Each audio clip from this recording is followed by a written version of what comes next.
റിസോർട്ടിൽ നിന്നും വിനോദസഞ്ചാരികളുടെ സ്വർണവും പണവും മോഷ്ടിച്ച് കടന്നുകളഞ്ഞ തമിഴ്നാട് സ്വദേശിയെ തേനി ബസ് സ്റ്റാൻഡിൽ നിന്നും പോലീസ് അറസ്റ്റ് ചെയ്തു. മധുര സ്വദേശിയും തേനിയിൽ താമസക്കാരനുമായ നാഗാർജുനനാണ് പിടിയിലായത്. പള്ളിവാസൽ ആറ്റുകാടിന് സമീപമുള്ള റിസോർട്ടിൽ താമസിച്ചിരുന്ന മധുര സ്വദേശിയുടെയും ഭാര്യയുടെയും 2 പവൻ സ്വർണവും 13,000 രൂപയുമാണ് കഴിഞ്ഞ ഞായറാഴ്ച പുലർച്ചെ ഇയാൾ മോഷ്ടിച്ചത്.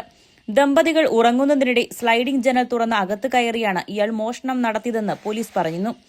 ഹൌസ് കീപ്പിംഗ് ജോലിക്കെത്തിയ ദിവസമാണ് ഇയാൾ മോഷണം നടത്തിയത്. മേൽവിലാസം ഉൾപ്പെടെ ഒരു രേഖയും ഇയാൾ റിസോർട്ടിൽ നൽകിയിരുന്നില്ല. ചില ഫോൺ നമ്പറുകൾ കേന്ദ്രീകരിച്ച് പോലീസ് നടത്തിയ അന്വേഷണത്തിലാണ് പ്രതിയെ കണ്ടെത്തിയത്. മൂന്നാർ SHO ജെ വിനോദ് കുമാറിന്റെ നേതൃത്വത്തിലാണ് പ്രതിയെ പിടികൂടി അറസ്റ്റ് രേഖപ്പെടുത്തിയത്. കേരള 1 മലയാളം, ഇടുക്കി.